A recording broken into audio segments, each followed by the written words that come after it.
ಯಾಕಂದ್ರೆ ಅಲ್ಲಿ ಹೋಗಿರ್ತಕ್ಕಂಥವರಿಗೆ ಯಾವುದೇ ರೀತಿಯ ಮೂಲಭೂತ ಸೌಕರ್ಯಗಳ ತುಂಬಾ ಕೊರತೆ ಇದೆ. ಅದಕ್ಕಾಗಿ ಬಿಜ್ನಳ್ಳಿ ಎಲ್ಲ ರೀತಿಯಿಂದಲೂ ಬೆಳವಣಿಗೆ ಆಗಬೇಕು. ಯಾಕೆಂದ್ರೆ ಬಹುಶಃ ಜಗತ್ತಿನ ಇತಿಹಾಸದಲ್ಲಿ ಈ ರೀತಿ ತಮ್ಮ ಗುರುವಿಗೆ ತಮ್ಮ ತೊಡೆಯ ಚರ್ಮಗಳನ್ನ ತೆಗೆದು ಪಾದರಕ್ಷೆಗಳನ್ನ ಮಾಡಿರ್ತಕ್ಕಂಥ ಇತಿಹಾಸ ಜಗತ್ತಿನಲ್ಲಿ ಯಾವುದಾದ್ರೂ ಇದ್ರೆ ಅದು ಕೇವಲ ಹರಳೆಯ ಮತ್ತು ಕಲ್ಯಾಣವನವರ ಇತಿಹಾಸ ಅನ್ನತಕ್ಕಂಥದ್ದನ್ನ ನಾವು ತಿಳಿದುಕೊಳ್ಳಬೇಕು.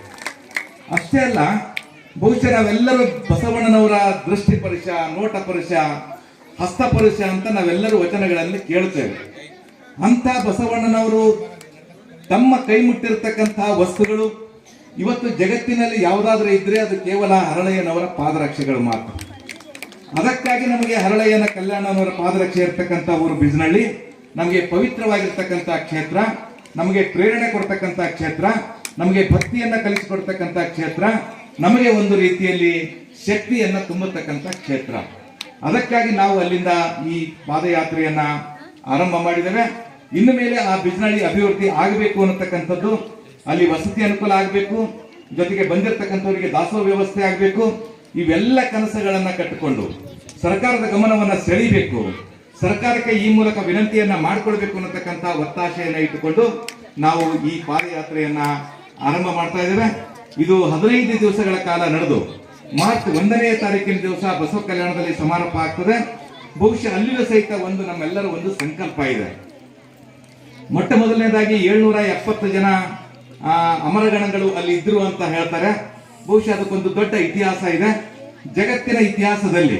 ಇವತ್ತು ಬಹಳ ಜನ ನಿಮಗೆಲ್ಲರಿಗೂ ಗೊತ್ತಿದೆ, ಯಾವಾಗ ಡೆಮಾಕ್ರಸಿ ಅಥವಾ ಪ್ರಜಾಪ್ರಭುತ್ವದ ಮಾತು ಬರ್ತದೋ ಆವಾಗ ಎಲ್ಲರೂ ನಾವು ಇಂಗ್ಲೆಂಡ್ ಅನ್ನ ನೆನಪಿಸ್ಕೊಳ್ತೇವೆ. ಆದರೆ ನಾವು ಸತ್ಯವನ್ನ ಅರ್ಥ ಮಾಡ್ಕೊಳ್ಬೇಕು. ಇನ್ನೂ ಇಂಗ್ಲೆಂಡ್ ನಲ್ಲಿ ಕಂಡು ಬಿಟ್ಟಿರಲಿಲ್ಲ, ಇಂಗ್ಲೆಂಡ್ನಲ್ಲಿ ಪ್ರಜಾಪ್ರಭುತ್ವ ಹುಟ್ಟಿರಲಿಲ್ಲ. ಅದು ಪ್ರಜಾಪ್ರಭುತ್ವ ಹುಟ್ಟೋದಕ್ಕಿಂತ 75 ವರ್ಷಗಳ ಮೊದಲು ನಮ್ಮ ಕಲ್ಯಾಣ ನಾಡಿನಲ್ಲಿ ಪ್ರಜಾಪ್ರಭುತ್ವ ಹುಟ್ಟಿತು ಅನ್ನತಕ್ಕಂಥದ್ದು ನಮಗೆ ಬಹಳ ದೊಡ್ಡ ಹೆಮ್ಮೆಯ ವಿಷಯ. ಅದಕ್ಕಾಗಿ ಇವತ್ತು ಈ ಬಸವ ಕಲ್ಯಾಣದಲ್ಲಿ ಸಮಾರೋಪ ಇರತಕ್ಕಂಥದ್ದು 770 ಜನ ಅಮರಗಣಗಳ ಸಂಕೇತವಾಗಿ 770 ಜನರಿಂದ ಒಂದು ಶರಣ ಸಂಸತ್ ಅಧಿವೇಶನ ನಡೀತದೆ. ಜೊತೆಗೆ 770 ಜನರಿಗೆ ಒಂದು ಕೃತಜ್ಞತೆಯನ್ನು ಸಮರ್ಪಣೆ ಮಾಡಬೇಕು ಅನ್ನತಕ್ಕಂಥ ಆಲೋಚನೆ ಇಟ್ಟುಕೊಂಡು ಶರಣಾರ್ಥಿ ಶರಣ ವಂದನೆ ಕಾರ್ಯಕ್ರಮ ಆಗ್ತದೆ. ಬಹುಶಃ ತ್ರಿಪುರಾಂತಕ ಕೆರೆ ನಾವೆಲ್ಲರೂ ನೋಡಿದ್ದೇವೆ.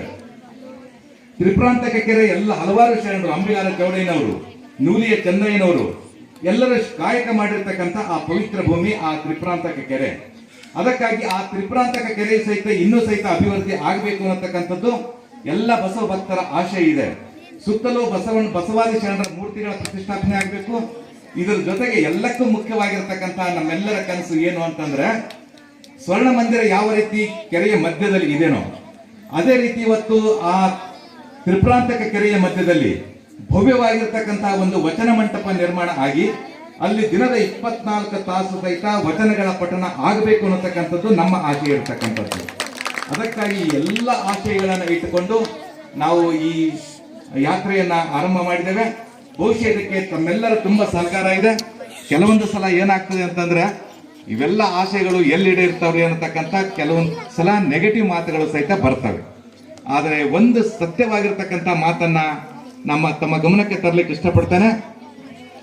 ನಾವು 1988ರಲ್ಲಿ ಯಾವಾಗ ಶರಣ ಮೇಳ ಆರಂಭ ಆಯಿತು, ನಾವು ಯಾವ ಸಂದರ್ಭದಲ್ಲಿ ಪೂಜ್ಯ ಲಿಂಗಾನಂದ ಅಪ್ಪಾಜಿಯವರ ಜೊತೆ ಓಡಾಡ್ತಾ ಇದ್ದೀವೋ ಆವಾಗ ನಮಗೆ ಅವ್ರು ಹೇಳ್ತಾ ಇದ್ರು, ಕಳಬೇಡ ಕಳಬೇಡ ಅನ್ನತಕ್ಕಂತಹ ಬಸವಣ್ಣನವರ ವಚನ ಇದೆಯಲ್ಲ, ಇದು ಇಡೀ ಜಗತ್ತಿನಾದ್ಯಂತ ಪ್ರಚಾರ ಆಗಬೇಕು, ನಮ್ಮ ಪಾರ್ಲಿಮೆಂಟಿನಲ್ಲಿ ಈ ವಚನ ಬರಬೇಕು ಅಂತ ಒತ್ತಿ ಒತ್ತಿ ಒತ್ತಿ ಒತ್ತಿ ಹೇಳ್ತಾ ಇದ್ರು. ಆ ಸಂದರ್ಭದಲ್ಲಿ ನಮಗೆ ಬಹುಶಃ ಅಷ್ಟು ಅರಿವಿರಲಿಲ್ಲ. ಆವಾಗಂತೀವಿ, ಈಗ ಪಾರ್ಲಿಮೆಂಟ್ ಇರ್ತಕ್ಕಂಥದ್ದು ದೆಹಲಿಯಲ್ಲಿ, ನಾವು ಇಲ್ಲಿ ಸಂಕಲ್ಪ ಮಾಡಿದ್ರೆ ಅದು ಹೆಂಗ ಸಾಧ್ಯ ಅಂತ ಅನ್ನತಕ್ಕಂಥ ಮಾತುಗಳನ್ನು ಆಡ್ತಾ ಇದೀವಿ. ಆದರೆ ಯಾವಾಗ 1988ರಲ್ಲಿ ಶರಣಮೇಳ ಆರಂಭ ಆಯಿತು, ಲಕ್ಷಾಂತರ ಬಸವ ಭಕ್ತರು ಪಾರ್ಲಿಮೆಂಟಿನಲ್ಲಿ ಸಹಿತ ಈ ವಚನಗಳನ್ನು ಬರಬೇಕು ಅನ್ನತಕ್ಕಂಥ ಸಂಕಲ್ಪವನ್ನ ಕೈಕೊಂಡ್ರು.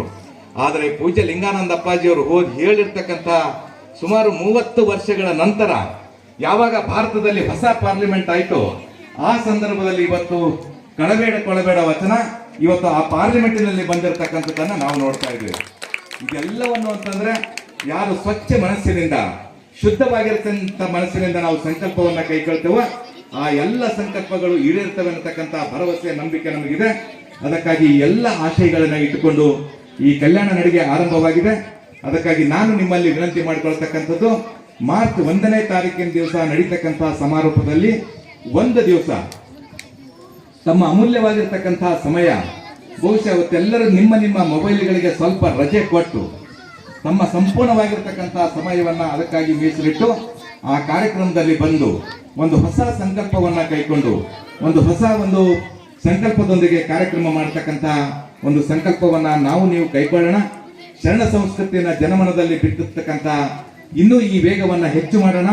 ಅದಕ್ಕೆ ನಾವೆಲ್ಲರೂ ಒಂದು ಕೈ ಜೋಡಿಸಿ, ಶರಣರು ಹೇಳಿದ ಹಾಗೆ ನಾವೆಲ್ಲರೂ ಒಬ್ಬರ ಹೆಗಲಿಗೆ ಒಬ್ಬರ ಹೆಗಲು ಕೊಟ್ಟು, ಒಬ್ಬರ ಭುಜಕ್ಕೆ ಒಬ್ಬರ ಭುಜ ಕೊಟ್ಟು ಈ ಕಾರ್ಯವನ್ನ ಮಾಡೋಣ ಅಂತ ಶಕ್ತಿ ಸಾಮರ್ಥ್ಯವನ್ನ ನಮಗೆಲ್ಲರಿಗೂ ಕೊಡ್ಲಿ ಅಂತೇಳಿ ನಾನು ಗುರು ಬಸವ